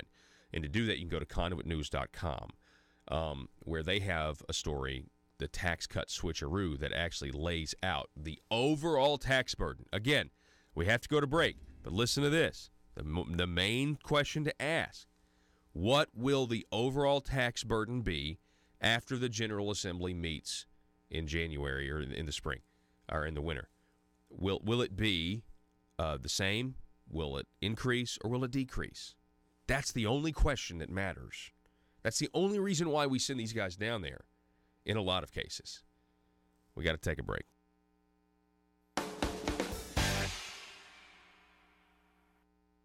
Trump at some point in the future, and you'd think that whoever it is, Amy Coney Barrett, is going to sail through confirmation at this point. With what is it, 53-47? Yes. So kudos to Ruth Bader Ginsburg for breaking her ribs and being back to work like 2 days later. Yep, that's pretty big Gotta deal. respect that. Mm-hmm. Gotta respect that. So, again, about being politically challenged, law school has been the first time that I've ever been introduced with the idea of term limits for the Supreme Court, and maybe the dangers of having the Supreme Court weighted one side or the other. And that's been an interesting conversation. I have no dead set feeling on that, but it was interesting to hear the commentary on it, because I do think we love that it's conservative right now, but what's it going to be like if it ever flips the other direction? Yeah. So it's basically biting the hand that feeds you. Mm-hmm. We'll see. Of course, I would be thrilled to have a conservative Supreme Court. It'd be wonderful for all my present day political feelings. Yep. But in Arkansas, every single hour there is a politician not getting what they want. For some, it's an absolute nightmare. The sleepless nights wondering if progress will ever come. Lying awake pondering how to grow government in this political climate. Asking questions like, why don't my constituents want to pay a few cents more in taxes? Everyday politicians feel abused and neglected. These politicians are starving for power. They're hungry, confused, and they don't understand why no one seems to care. Will you be a patriot and commit today to help these poor, starved for power public officials? It's simple. All you have to do is commit to stay silent and never dissent or stand in the way of your politicians' rise to power. Never speak up or get engaged to stop the growth of government. By committing to these simple steps, you will ensure the life of your politician will be filled with contentment and the respect they are desperately seeking. as well as campaign contributions from lobbyists.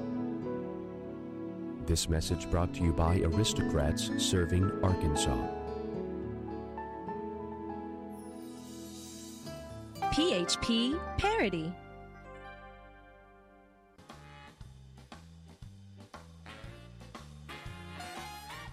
Determined to drain the swamp in Little Rock, it's Conduit News Radio with Paul Harrell.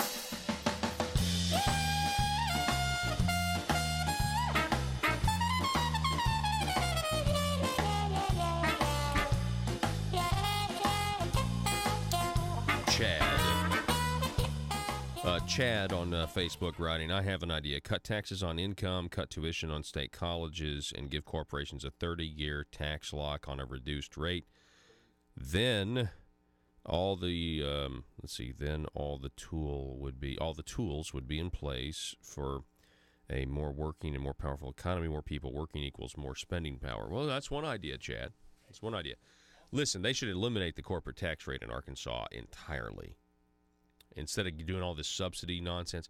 Oh, by the way, have you noticed what a hard line President Trump has taken with the news about the General Motors plants, being idle and potentially laying off workers? Have you noticed this? You know what Donald Trump's threatening to do? End their subsidies on electronic cars.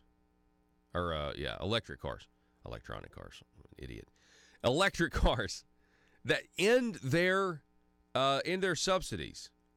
I mean, really taking an aggressive thing. Donald Trump he knows what's going on. Like, in terms of, he knows who these people are. He's one of them in a lot of respects, And he knows, their spin. He knows the real reasons or reason that they do something, or don't do something. I just imagine, can you imagine?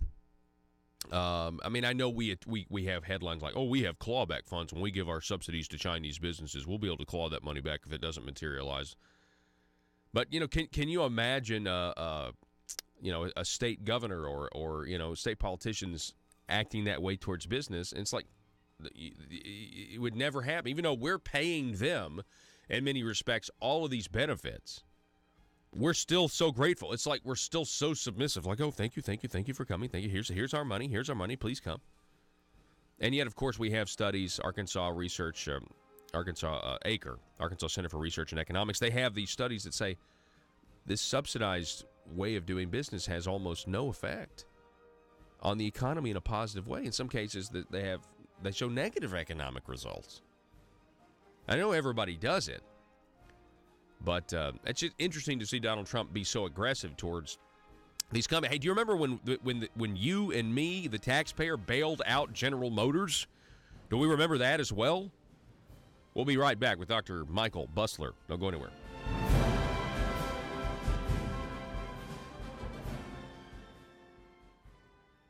That was a new idea that I've been introduced to that I've never given any thought at all.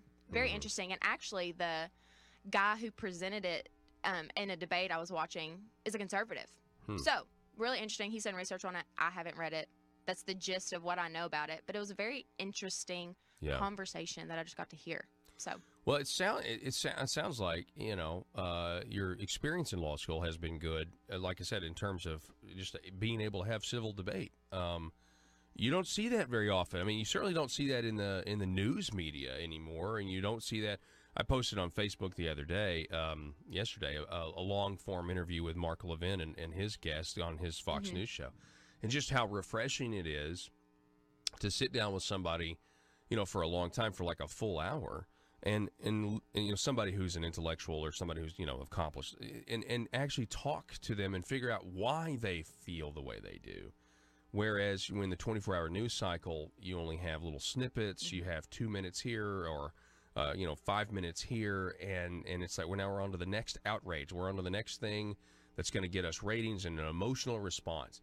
And I mean, there was a story a while back, Hannah, that you have these psychologists in Washington, D.C. who have actually seen an increase in their business because of Donald Trump's presidency, because there's so many people that actually do have this Trump derangement syndrome. Like, it's a real thing, and they need psychological help to cope with daily existence. And I'm just thinking, wow, it's amazing that we've come to this particular moment in history. Well, first of all, I think that's ridiculous. Yeah, I mean, don't get me wrong. If you need counseling, by all means, go get counseling. But that's a little ridiculous.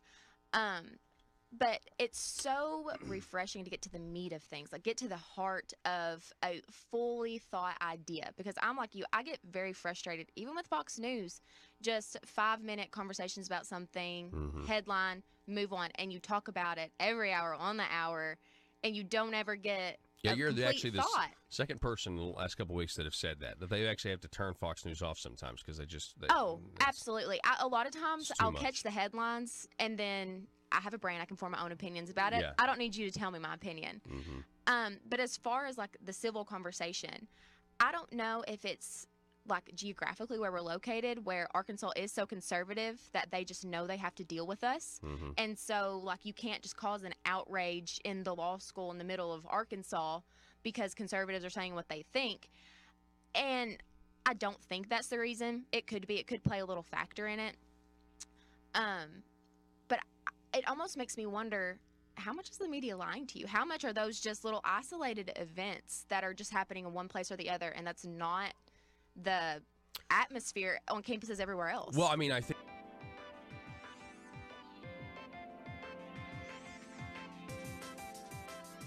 Conduit News Radio with Paul Harrell is building a liberty machine. Find out more at conduitnews.com.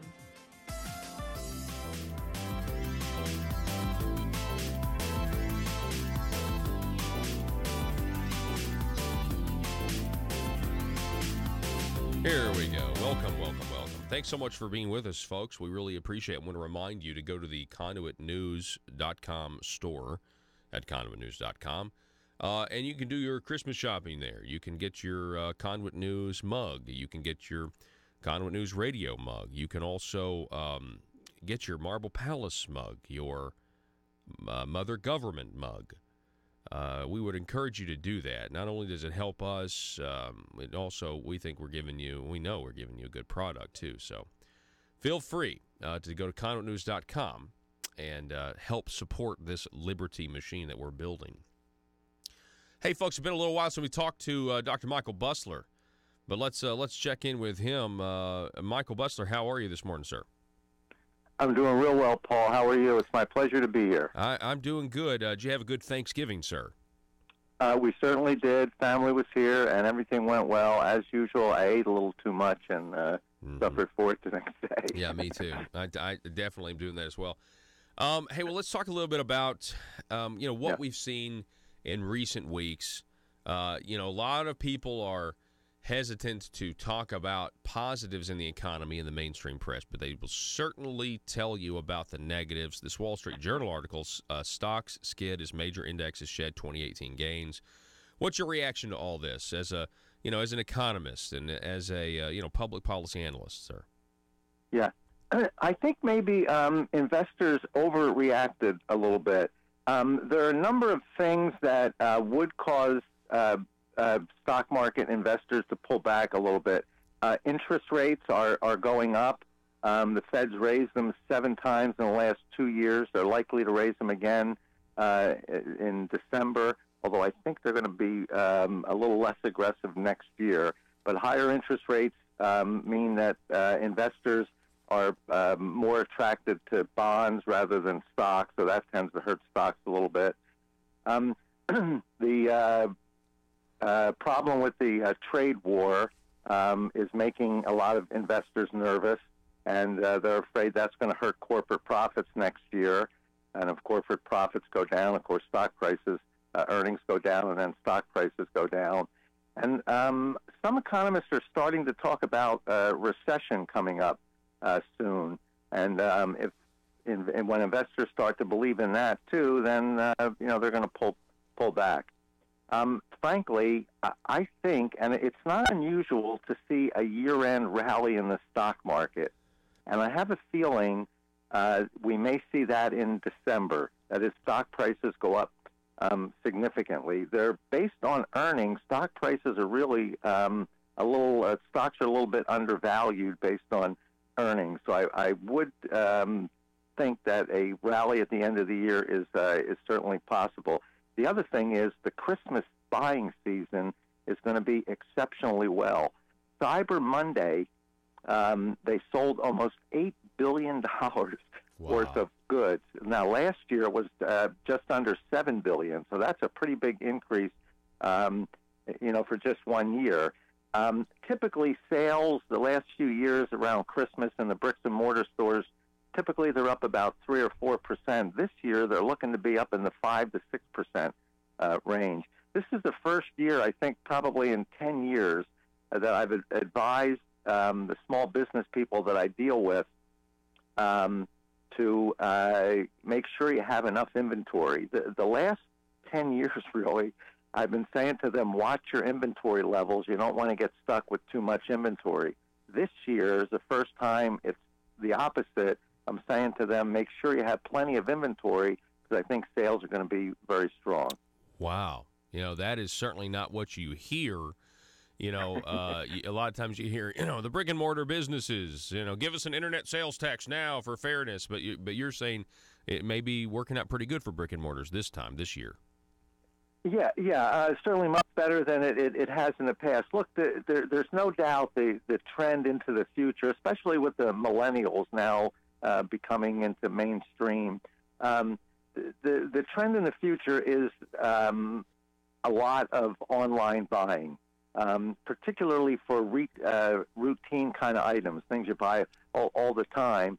It just makes it so much easier to buy things online. You don't have to drive out and get them somewhere. You don't have to go into the store, et cetera. They're just, I know there's some of the things I get routinely, like dog food. I have 2 dogs, so I buy the big bag of dog food. Well, typically I've got to drive to the store to get it, haul it home, carry it around.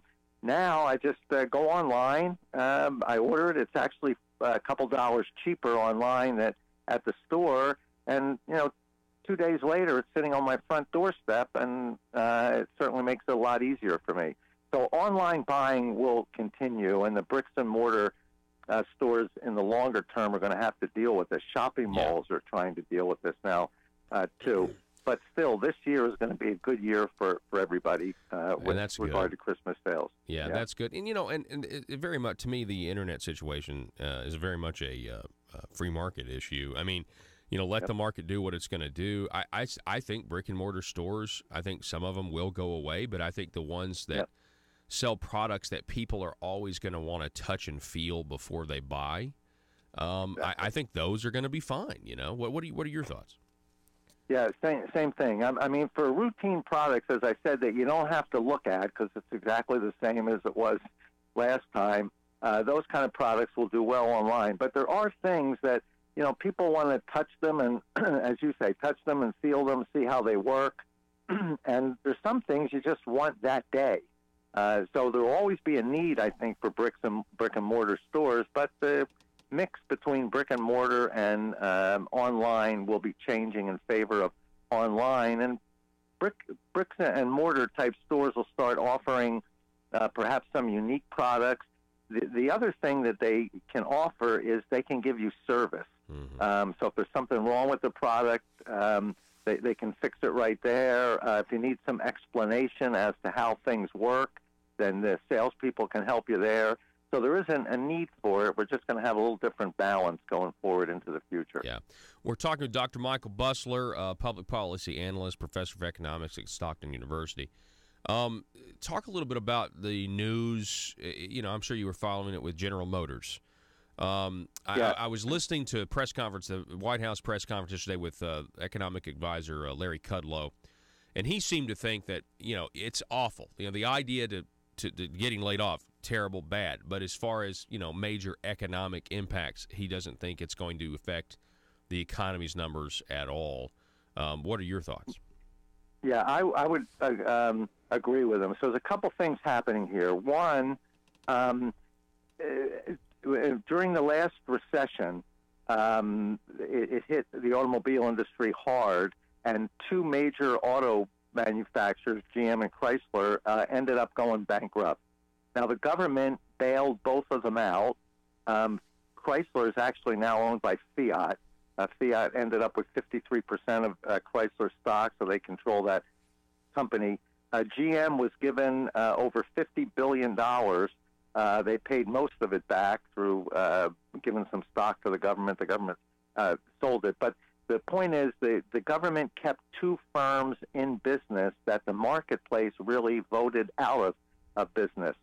Had the government not interfered, most likely what would have happened, a group of business people would have raised capital. They would have bought the profitable parts of the auto companies and started over again, or perhaps the companies would have been absorbed by another auto manufacturer. So instead, the government kept them in business. I said at the time, I didn't think General Motors was going to make it in the long run. Now, they still may make it in the long run, but they're still dealing with the fact that government lent the money to stay in business, and that's coming back somewhat to haunt them. The other thing that's hurting them is they were a little slow to react to changing market demands. Historically, about 50% of their production was in cars, and the other 50% in SUVs, crossovers, pickup trucks, those kind of things, which are high-profit items. Cars are relatively low profit. The marketplace is changing, and last year, of the total sales, only 30% were in cars and 70% were in the SUVs, crossovers, and trucks. Now, Ford Motor Company and Chrysler recognize this, and they're essentially stopping to make cars. Ford will keep making, I think, the Mustang and one other model. Chrysler is pretty much getting out of the car manufacturing business, both of them concentrating on just the SUV crossover. So General Motors was a little slow to react to that, so now they're closing plants that just make cars. I think what's going to happen, some of those plants will probably get retrofitted and start making SUVs, etc. But for the short term, they're going to have to close some of the plants because they simply weren't fast enough to realize some of the trends in consumer buying. Now, the president's a little upset with them because the government did bail them out. And when the government bails out, of course, the government doesn't have any money. All they have is what they take from the taxpayers. So taxpayers, American citizens, bailed out General Motors, and now General Motors is closing plants and laying off 15,000 Americans. The other thing is the federal government gives subsidies to General Motors to help promote development of electric cars. Now Trump is threatening to, I don't know whether he can, but he is threatening to try to hold back on some of that. So General Motors has got some strategic decisions to make in the near future, considering the markets change, the government's on them, et cetera. And I know, Larry Kudlow yesterday, he did kind of hold out some hope that some of those jobs would be relocated to Texas, so maybe it wouldn't be a total loss, but we're not really sure about that. I mean, we don't know. But you do think, let me here's an example, and I know I'm on CNN, but here's their headline: 3 lights blinking red in the U.S. economy. And they talk about, things like risky corporate borrowing, the return of buying more house than you can afford, stuff like that. I mean, do you share those concerns, or do you think this is all just kind of people hoping the economy crashes so they can blame it on the president? I mean, that's what I think is happening. Yeah, it's probably a little bit of both. There are some signs. The home building, because interest rates have gone up, and when interest rates go up, it's more expensive to buy houses. So housing sales have been going down. Car sales have been going down, although the total vehicle sales aren't doing badly, but the car portion of them are going down. And interest rates are rising, which, again, tends to slow economic activity. So oftentimes when those things happen, they say, look, that's the beginning, especially with the stock market declining. That's signs that a recession is coming. The other things they cite is the business cycle. I mean, historically, you have a recession every, 7, 8, 10 years. We had one in 81, 91, 2001, 2008. And they're saying, look, it's been 10 years since the last recession started, so another one could be coming. Now, personally, I don't agree with any of those. The market for houses and cars and things has slowed down a little bit, but that's mostly as a result of interest rates going up. The housing market rather, is still at a fairly good level. It's not at a depressed kind of level. And with regard to the business cycle, the way the business cycle is supposed to work is you have a recession, you spend a year or two in recovery, and then you go into a 5, 6, 7, 8 year expansion. Because the prior administration did not concentrate on economic growth, but rather concentrated on curing perceived social injustices. It's an injustice everybody doesn't have health care. It's an injustice CEOs make so much money. It's an injustice that big banks take advantage of consumers.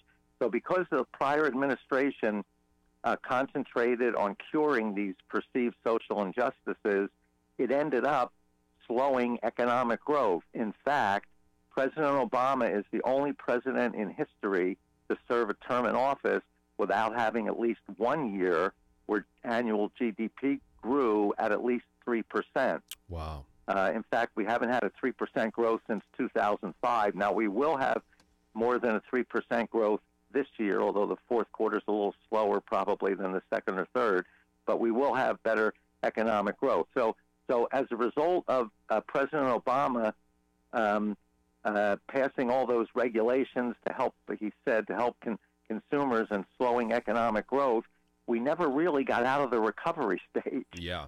Mm-hmm. Finally, we're into an expansion because regulations have been reduced, taxes have been cut, so we're finally into an expansion. I think the expansion will continue at least for the next 3 or 4 years. Recall, too, that President Trump modeled his tax cut after what Reagan did in 1981, went into effect in 82. By 1984, the economy grew at a 7.5% annual rate. Wow. I don't know whether we'll see that kind of growth, but I think we're still in store for at least 3, 4, 5 years of good, solid economic growth. Let me ask you this. Last question. On the China tariffs, the president's saying he's open, and hopefully maybe China will be on board, but they're going to have to concede. Our economy is doing better. We are growing. China's economy not so hot, right? So do you think the goal here is just like, hey, we can just outlast you. We're the greatest market in the world. Everybody wants to be in this market, and if we have to, we'll just keep raising the tariffs until China comes to the table. What are your thoughts? Yeah. So when President Trump got into office, he took a look at every trade agreement the U.S. had. Every single one of them was slanted in favor of our trading partner and to the detriment of the U.S. For instance, with the European Union, they make a car and sell it in the U.S., we charge a 2.5% tariff. We make a car here, sell it in Europe, they charge us a 10% tariff. China charges a 25% tariff. So President Trump said, now remember, he's not a politician, he's a business person. A politician would convene a summit, we'd meet again next year, we'd talk with Congress, we'd meet the following year, and then you kick the can down the road. A business person has to confront a problem immediately, especially if it's affecting your bottom line. So President Trump said, I want everybody to come to the bargaining table and renegotiate these trade deals. Well, they were reluctant to do so because everyone's in their favor. So again, what does a business person do when you have a reluctant trading partner? You create a sense of urgency. By putting on these tariffs, he created a sense of urgency. Mexico and Canada have agreed to something. South Korea has already agreed. Japan is on the verge of agreeing. The European Union says they'll work towards a no-tariff policy, which is what the ultimate goal is. Now he's putting the pressure on China. China needs us much more than we need them. And when Trump placed the tariffs, he placed them on intermediate goods, steel and aluminum so far. Now, if steel, he put a 25% tariff, but if you look at a car, it's only 10% steel, so the effect on the price of a car is relatively small. So we can ride this out, and there is some short-term problems, particularly with some of our farm agricultural industry. We can ride this out. They need us more than we need them. When they put tariffs on China, they put tariffs on finished goods. So that gets passed right on to their consumer, and their consumers are hurting. And as you say, their economy, they still have good growth, but historically it's much lower than it has been. I think China will come to the table. I said this back in February.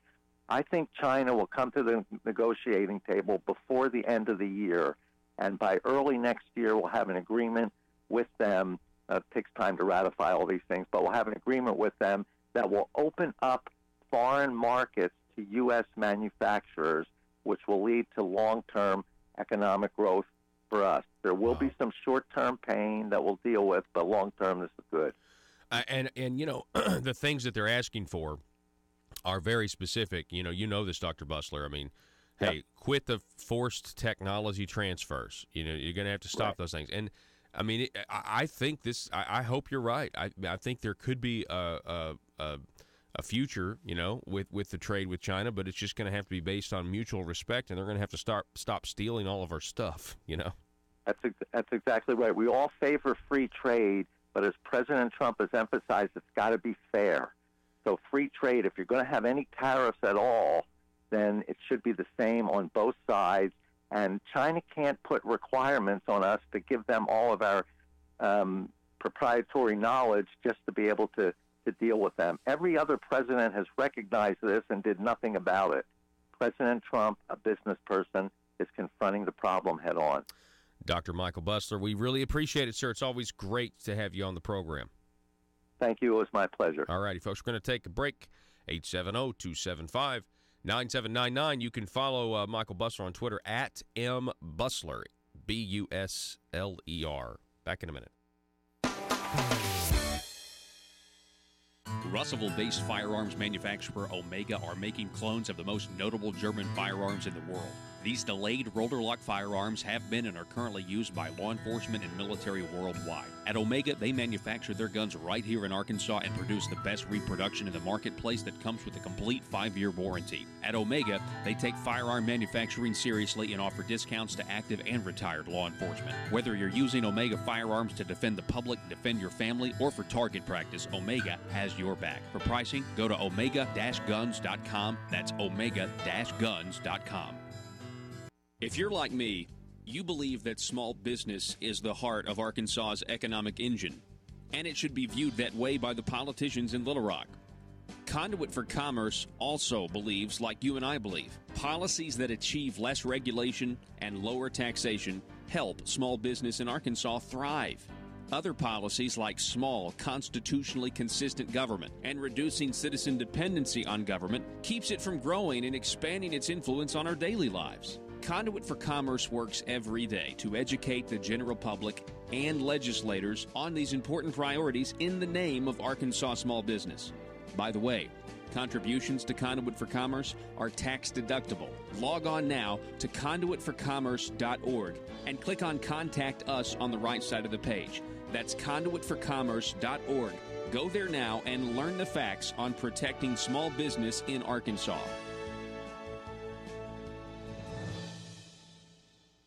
Yeah, certainly. There's some truth to that. I mean, I think largely the opinions of flyover country, the people that elected Donald Trump, that gave him the popular vote in Wisconsin, in Pennsylvania, in Florida. I like to say popular vote because it drives them nuts. But that's the truth. The popular vote in Arkansas was won by Donald Trump in the 2016 election. And they largely ignore us. I mean, they are in their little bubbles themselves. They're in these little coastal, West Coast, East Coast bubbles, and they, you know, what's important to them, they've got everybody around them, kind of like, you know, kind of like we do, but everybody around them is telling them and agreeing with them. We were talking to a Silicon Valley expert, and he was saying, you know, as a conservative, it's so hard to be in California and be in Silicon Valley, and how people will just volunteer their political opinions because they assume that you agree with them. The difference here is everybody's in their little bubble, in their little circle, but these guys on the coast have these massive microphones and media arms. And so their entire way of looking at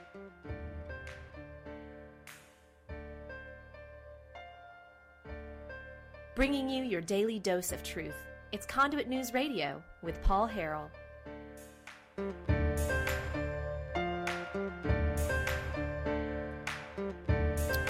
All right, welcome back, folks. We've had a great show today. If you missed the interview with Chris Ann Hall, you definitely want to check that out. Go to conduitnews.com. We'll also have this interview with Dr. Michael Bussler that we just did up at Conduit News as well. Go to shop Conduit News and buy some swag and things like that and help support the show, as well as make your friends jealous about your Marble Palace coffee mug. And we're also going to be rolling out different products and things like that for you to buy as well.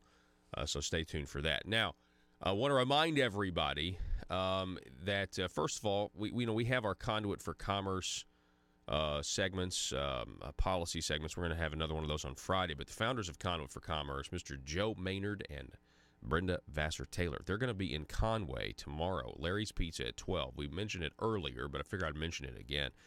You're going to want to hear what they have to say and their take on, small business, potential legislation, how it's going to affect on small business and everything else. That's tomorrow in Conway at Larry's Pizza at the Faulkner County Tea Party. It's a great venue, great atmosphere, and the Faulkner County Tea Party, one of the most, if not the most, organized groups in the state. It's really, really always fun to get to talk to them. All right, so let's kind of review here what we have. We have a huge win out of Mississippi where you have the Republicans taking control of that Senate race. Cindy Hyde-Smith defeating former Clinton administration Secretary of Agriculture Mike Espy. That's a good thing. The left was thinking they were going to get to pick off Mississippi, And that didn't happen. And now the total breakdown for the incoming United States Senate that will start and convene in January will be 53 Republicans to 47 Democrats. That is up from 51 Republicans and 49 Democrats.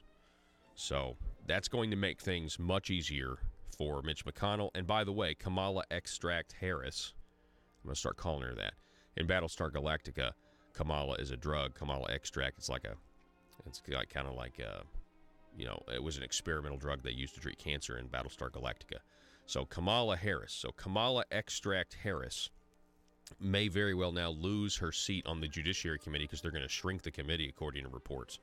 And she's the most junior member on the committee, so she would lose her slot. And people are freaking out, and the left is going to start to say, they already have started to say, that if they do this, they're doing it because Kamala Extract Harris is a black woman. We'll see you tomorrow, ladies and gentlemen. Be safe, Arkansas.